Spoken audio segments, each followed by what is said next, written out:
जय गुरु जी, सारे गुरु जी के प्यारों को जय गुरु जी। मैं कैसे बताऊं कि गुरु जी क्या है? गुरु जी भगवान है। उन्होंने तो पहले दिन ही दिखा दिया था कि वो भगवान है, शिव बैठे हैं सामने। इससे ज्यादा मैं क्या बोल सकती हूँ? वो हमारी डेस्टिनी को कंट्रोल करते हैं, हमारे भाग्य को कंट्रोल करते हैं, सारे सितारे सारे ग्रह बदल देते हैं। हमें सिर्फ उन पर फोकस करने की जरूरत है। अपनी परेशानियों पे मत फोकस करिए, फोकस करिए सिर्फ गुरु जी के ऊपर। भूल जाइए, सारी दुनिया को भूल जाइए। ये मटेरियल चीजें काउंट नहीं करती है। लॉन्ग रन में कुछ काउंट नहीं करता है सिवाय गुरु जी के। आप उनकी तरफ देखते रहिए, उनको देखिए बस। अपने सारे दुख दर्द भूल जाइए, वो अपने आप ही खत्म होते चले जाते हैं, पता भी नहीं चलता है। आप आज से 5 साल बाद देखेंगे मुड़ करके तो आपको लगेगा कितना दूर चला गया है। छोटी सी परेशानी थी, पिन के जितनी, हमने उसका पहाड़ बना रखा था। कैसे कब साफ हो गई, कैसे डिसॉल्व हो गई, कुछ पता ही नहीं चला। सो प्लीज आप लोग सिर्फ गुरुजी पे फोकस रखिए। जरूरी ये हो जाता है कि आप उनको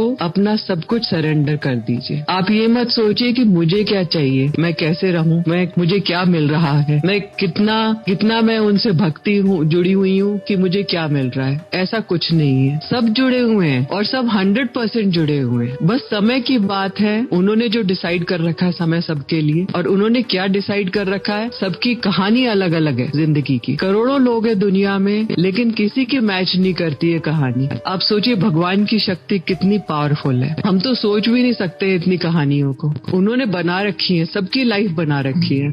तो अब आपका जो है, मैं आपको ऐसे 1-2 इंसिडेंसेस बताती हूँ कि कैसे मतलब वो उनकी महिमा है, कैसे वो भगवान है। इतने पावरफुल भगवान है जो सिर्फ एक पलक झपकाने में ही अपने सारा बदल सकते हैं जब चाहे। तो बेटर ये है ना, हम उनकी तरफ देखते रहे बजाय अपनी तरफ देखने के या अपनी चीजों की तरफ देखने के। अभी हम जैसे मेरे हस्बैंड ने बताया कि हमने फ्लैट का सेल किया है। मेरे पास मंदिर में एक गुरु जी की बहुत बड़ा स्वरूप रखा था, और वो मंदिर में स्वरूप जो था वो इतना बड़ा था कि मैं उनको पूना नहीं ले जा पा रही थी बिना डैमेज करे। मुझे लग रहा था कि डैमेज ना हो जाए कहीं। तो मैं चाह रही थी यहीं पे ही गुरु जी किसी को देना चाहेंगे तो दे देंगे। तो मुझे एक दिन फिर हम लोग जिस दिन हमने रजिस्ट्रेशन किया उस दिन की बात है, कार में मैंने स्वरूप को रखा और थोड़े से गुरुजी के लॉकेट थे और ब्रेसलेट वगैरह थे जो मेरे पास रहते थे। तो एक आंटी को गुड़गांव में, थोड़ी ज्यादा उम्र की आंटी हैं, आर्मी ऑफिसर की वाइफ है वो भी, तो शी मस्ट बी अराउंड 80-85। तो उन्होंने मेरे से बोला था कि मुझे कुछ लॉकेट भिजवा देना, कोई दुबई की संगत है उनके लिए भिजवाना है मुझे। मैंने कहा ठीक है। तो उनके पास वो लॉकेट और ब्रेसलेट भेज रही थी। तो मैंने अपने ड्राइवर को बोला कि आप ये लेकर के और गुरुजी का स्वरूप भी ले जाओ। अगर वो लेना चाहेंगी, रखना चाहेंगी तो रख लेंगे, नहीं तो आप वापस लेकर आ जाना। तो कार गई है और गुरुजी गए हैं। उस दिन जगन्नाथ जी की यात्रा का दिन था। तो गुरुजी जगन्नाथ जी बन करके घूम रहे थे। वो गए वहां पर, आंटी नहीं रख पाई, वो वापस आ गए गुरुजी घूम करके, गुड़गांव को ब्लेस करके, और फिर यहाँ वापस आकर के। और मेरे ड्राइवर कहते हैं कि अभी मैं कहाँ रखे गुरुजी का स्वरूप। मैं कहा कार में तो नहीं छोड़ सकते रात को, क्योंकि लेट होता जा रहा था मामला। तो हम लोग को, और सारी सड़कें बंद थी उस दिन, हौस खास बंद था, क्योंकि हौस खास विलेज में जगन्नाथ जी का मंदिर है। तो वो जुलूस निकल रहा था। तो मैं अपने फ्लैट में भी नहीं जा पा रही थी, हौस खास भी नहीं जा पा रहे थे, हम लोग कहीं नहीं जा पा रहे थे, सब कुछ बंद हो गई थी रोड्स। तो मैंने कहा ठीक है, हम लोग हैबिटेट सेंटर में ठहरे हुए हैं, हम कमरे में रखेंगे रात को गुरुजी के स्वरूप को होटल के, और उसके बाद सुबह जहाँ जाना होगा गुरुजी डिसाइड करेंगे। हम यहाँ पर हैबिटेट सेंटर में भी गुरुजी के बहुत भक्त हैं, इतने भक्त हैं, यहाँ सुबह से शाम तक सिर्फ जय गुरुजी होती रहती है सबके साथ में, इतना आनंद है। तो हम लोग, मैं अंदर कार से उतर के और हैबिटेट सेंटर के रिसेप्शन में एंटर हो रही थी लिफ्ट की तरफ। इतने में सामने से एक आंटी अपनी 3 फ्रेंड्स के साथ उतर के निकल के आ रही है लिफ्ट में से, दूसरी लिफ्ट में से। 2 लिफ्ट हैं, एक लिफ्ट में ऊपर जाना था मुझे और एक लिफ्ट पे वो नीचे आई थी उतर करके। एकदम सामने आ गई, जय गुरुजी आंटी, उन्होंने मेरे को बोला, मैंने बोला जय गुरुजी, वो वर्षा आंटी थी। मैंने कहा जय गुरुजी आप कैसे हो? तो बात होने लगी गुरुजी के की बातें होने लग गई। वहाँ 3 आंटियां और खड़ी थी, वो भी गुरुजी की बातें कर रही थी क्योंकि सारे गुरुजी के साथ बहुत जुड़े हुए हैं। तो उस समय उन्होंने मेरे को इनवाइट किया कि क्षमता आंटी आप 6 तारीख को शाम को सत्संग है गुरुजी का, आप आना। मैं कहा जरूर, क्योंकि गुरुजी का अगले दिन बर्थडे भी था। तो अचानक गुरुजी ने मुझे दिमाग में दिया अपना स्वरूप इसको दे दे। तो मैंने उनसे पूछा वर्षा, वो निकलने लगी थी बाहर की तरफ, मैंने उनसे पूछा वर्षा आंटी आप गुरुजी का स्वरूप ले जाना चाहोगे? बोली हाँ, बड़े खुश होकर के बोली हाँ बिल्कुल। तो वो मेरे ड्राइवर लेकर आ रहे थे गुरुजी का स्वरूप ऊपर ले जाने के लिए हमारे रूम में। मैंने दिखाया, मैंने कहा ये स्वरूप है गुरुजी का। तो बहुत खुश हो गई, कहती है हाँ बिल्कुल मैं लेके जाती हूँ। और देखिए कैसे गुरुजी डिसाइड करते हैं कि कैसे जाना था उनके घर में उन्होंने, क्योंकि एक मुश्किल से आधे सेकंड की देर होती, मैं उनको मिस कर जाती, वो मेरे को मिस कर जाती, क्योंकि मुझे एक लिफ्ट से ऊपर की तरफ जाना था रूम की तरफ और वो दूसरे लिफ्ट से नीचे आ रही थी उतर करके। तो अगर गुरुजी की मर्जी नहीं होती तो वो मिस हो जाता एकदम से। और उस दिन गुरुजी को बड़े खुशी से इतने आदर के साथ लेकर गई हैं वो। फिर हम लोग 6 तारीख को हम सत्संग में गए तो उन्होंने वहाँ गुरुजी के स्वरूप को, उनकी दीवार भरी हुई है गुरुजी के स्वरूप से। तो वो बता रही थी, कह रही थी मेरे एक ही जगह खाली थी बस दीवार के ऊपर, और सारी बड़ी बड़ी गुरुजी के स्वरूप हैं। और क्योंकि ये भी काफी अच्छे साइज का स्वरूप था तो वहाँ उन्होंने लगा रखा था, उन्होंने गुरुजी को स्थान दे रखा था।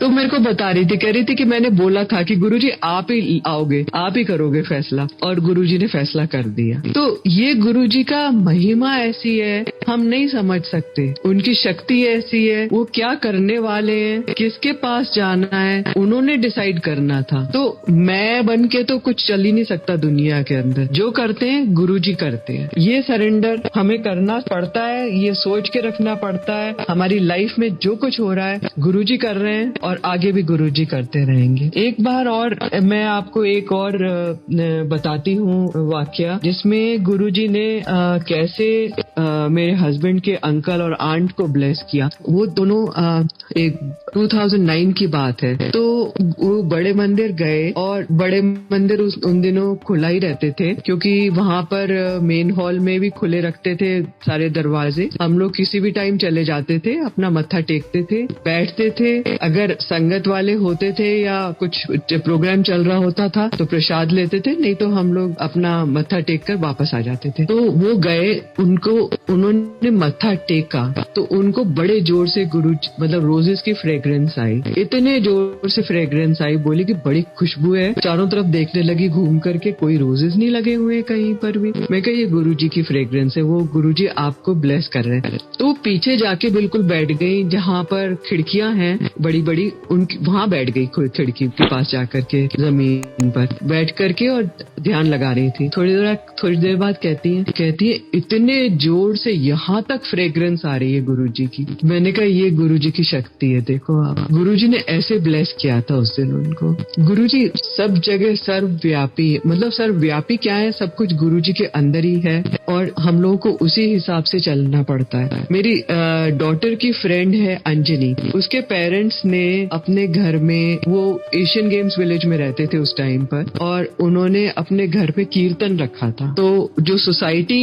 के लॉन्स थे, कीर्तन उसमें रखा था, क्योंकि बहुत बड़ा कीर्तन था और मतलब काफी डिवोटीज थे वहाँ पे, गेस्ट बुला रखे थे। तो उसमें वो कीर्तन का जो उन्होंने स्टेज बनाया था भगवान के लिए, उसमें सारे भगवान के स्वरूप थे। अच्छा, हुआ क्या था कि अंजनी और उसकी मदर हम लोग, गुरुजी ने मतलब हम लोगों को जरिया बनाया था, और जब गुरुजी चोले में थे उस टाइम पर उनका दर्शन हुए थे, मदर को और डॉटर को। गई थी दोनों की दोनों एम्पायर स्टेट में, और उसके बाद फिर फॉलो करते रहे, मतलब उनको अपना वो कर लिया था उन्होंने। अब क्या हुआ कि मैंने देखा सबके स्वरूप इन्होंने रखे हुए हैं सारे भगवान के, गुरुजी का तो है नहीं यहाँ पे स्वरूप। तो मैंने पूछा अंजनी के फादर से, मैंने कहा आपने गुरुजी का स्वरूप नहीं रखा, प्लीज आप मंगा करके और गुरुजी का स्वरूप भी रखिए, घर से मंगा लीजिए। तो उन्होंने फटाफट अपना घर से गुरुजी का स्वरूप मंगाया और वहाँ पे रखा बाकी भगवान के स्वरूप के साथ में। और विश्वास कीजिए, पूरे लॉन में और उसमें प्लेटफॉर्म पे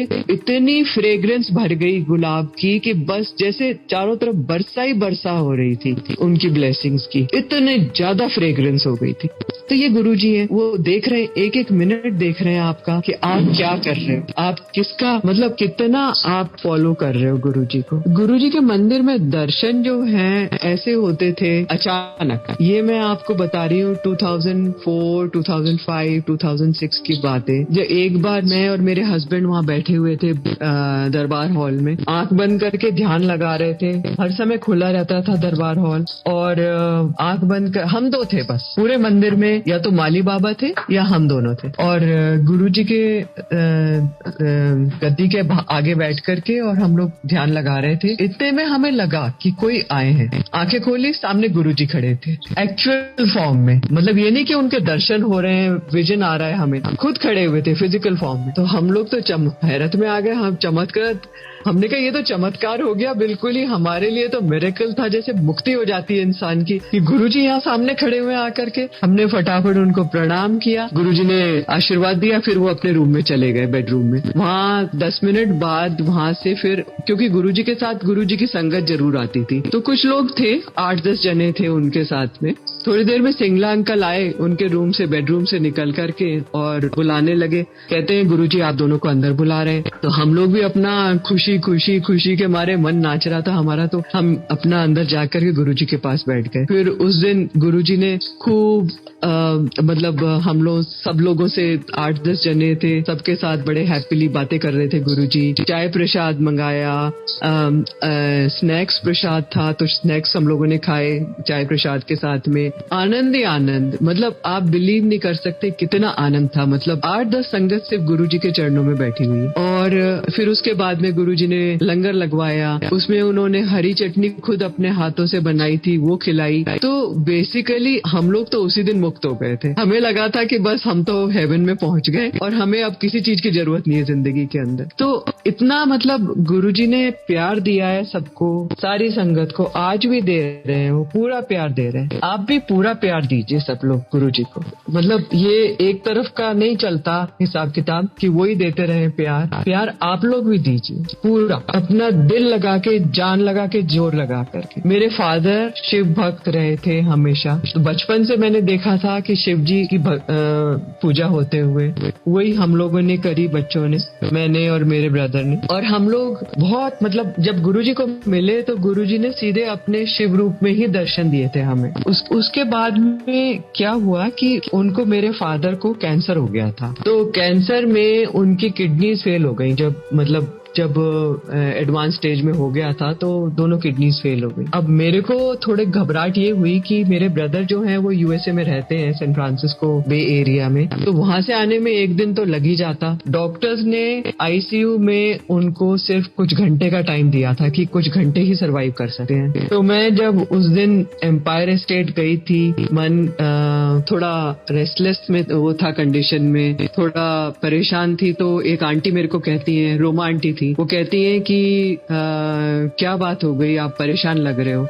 मैंने कहा ऐसे ऐसे मेरे फादर को कैंसर है और वो आईसीयू में एडमिटेड है और डॉक्टर्स ने सिर्फ कुछ घंटे का टाइम दिया है। और मुझे सबसे ज्यादा जो खराब लग रहा है इस समय, सैड पार्ट लग रहा है कि मेरे ब्रदर नहीं मिल पाएंगे मेरे फादर को, क्योंकि उनके आते आते पता नहीं फिर क्या होगा। अगर अभी भी चल पड़े एकदम से तो भी एक दिन तो लगेगा आने में। तो वो बोली, मेरे से कहती है कि आप अपनी गुरुजी को बताओ ये बात। उस समय मेरी बेवकूफी ये थी कि मैंने गुरुजी से जाके ये मांगना नहीं चाहिए, कभी नहीं मांगना चाहिए कुछ भी। ये गुरुजी के प्यार था और उनकी दया थी, कृपा थी कि उन्होंने प्रसाद दे दिया कि ये प्रसाद खिला देना अपने फादर को। वो प्रसाद उनको आईसीयू में खिला दिया और वो 1.5 महीने तक फिर सरवाइव करे। मेरे ब्रदर को मिले खूब अच्छी तरह से, उन्होंने देवलोक के दर्शन करे, उनका कैंसर का पेन खत्म हो गया था। और जब वो उन्होंने अपनी बॉडी छोड़ी तो बड़ी शांति से छोड़ी, बड़े आराम से। लेकिन मेरे को ये बड़ा फिर पछतावा रहा कि मैंने मांगा क्यों गुरुजी से। पर ये भी शायद गुरुजी की मर्जी रही होगी जो उन्होंने आंटी को भेजा और इस तरह से परेशानी बताई उनको। तो ये हम लोग जो है ना, मतलब इफ बट में पड़े रहते हैं, इफ बट में नहीं रहना चाहिए। सब कुछ गुरुजी की मर्जी सोच के ही चलना चाहिए, उससे अपना भी मन शांत रहता है और अपने चारों तरफ के लोगों का भी मन शांत रहता है। इस समय सबसे ज्यादा जरूरी है एक दूसरे को शांत रखना, ताकि सब खुश रहें, ताकि गुरुजी की ब्लेसिंग्स पूरी मिल सके, ताकि लोगों को, सबको। मेरे हस्बैंड के एक फ्रेंड थे, बल्कि हैं वो, लेकिन वो व्हील चेयर रिडन है, बहुत साल हो गए। तो गोल्फ खेलते थे इकट्ठे, और एक दिन क्या हुआ कि उनको स्ट्रोक हो गया, और स्ट्रोक भी ऐसे हुआ कि एक के बाद एक स्ट्रोक्स होते रहे उनको। बहुत सीनियर पोजीशन में थे वो, बहुत ही सीनियर पोजीशन में थे गवर्नमेंट की। तो मेरे हस्बैंड ने बाहर थे, आउट ऑफ टाउन, तो उन्होंने मेरे को फोन करके बोला कि गुरुजी के पास उनकी फोटो ले जाओ, अगर गुरुजी का मर्जी हुई तो ब्लेस कर देंगे। मैंने कहा ठीक है। तो मैं गुरुजी के पास उनकी फोटो लेकर गई थी,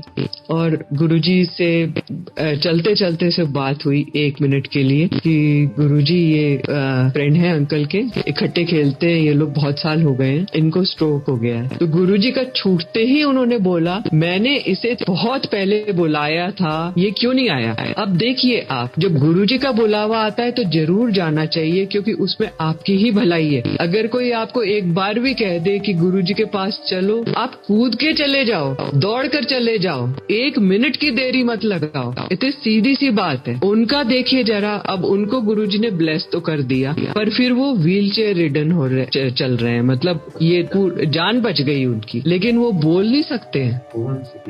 लेकिन कोमा इतना उनका जबरदस्त चला था, क्योंकि 3 दिन तक कोमा में रह करके, और स्ट्रोक के बाद, स्ट्रोक होने के बाद भी वो सरवाइव कर गए। ये सिर्फ गुरुजी की मेहरबानी है। मैंने उनको बोल दिया था गुरुजी को, मैंने कहा गुरुजी आपकी मर्जी है, आप अगर ब्लेस करना चाहे कर दीजिए। उन्होंने ब्लेस कर दिया था। गुरुजी फिर भी दयालु हैं। हम गलती पे गलती करते रहते हैं, वो माफी पे माफी देते रहते हैं। वो सिर्फ ये कहते हैं अपना भांडा साफ कर रखो, अपनी कमियां साफ करो, रोज बैठो, रोज सोचो मैंने आज क्या गलती करी है, किसके साथ मैंने लड़ाई करी है, किसके साथ गुस्सा किया है, किसकी बुराई करी है, मैंने गलती तो नहीं कर दी, मुझे अपनी सफाई रखनी चाहिए। तो ये रोज सोचना पड़ता है अपना, और मांगना बिल्कुल नहीं है किसी भी तरह से, उनको मानना है। गुरुजी हैं बस काफी है। अपना ध्यान आप गुरुजी की तरफ रखिए, और सबके साथ में गुरुजी अपना पर्सनल कनेक्शन रखते हैं। अपना जो मैसेज देते हैं वो पर्सनल मैसेज होता है, वो कॉमन मैसेज नहीं होता है। कॉमन मैसेज में वो कह देते हैं कि बता दे सबको, लेकिन कई बार वो कुछ ऐसी बातें देते हैं कि वो सिर्फ उस इंसान के लिए होती है जिसको मैसेज मिल रहा होता है। इस बात का भी प्लीज आप लोग ध्यान रखिएगा कि अपना मैसेज खुद संभाल के रखिएगा, और अगर वो कहते, गुरुजी ये कहते हैं कि आप सबको बता दो, तब आप सबको बताइएगा, नहीं तो वो आपकी ब्लेसिंग है, उसे आप संभाल के रखिएगा प्लीज। अब मैं गुरुजी के लिए, गुरुजी से आज्ञा मांगती हूँ। आपका बहुत बहुत शुक्राना, आपने इतने प्यार से सुना। गुरुजी आपका शुक्राना, आज आपने सत्संग कराया, और संगत जी आपका शुक्राना, आपने सत्संग सुना। Thank you. जय गुरु। तेरा शुक्र मना, दिन रहने तेरे गुणगान, तेरी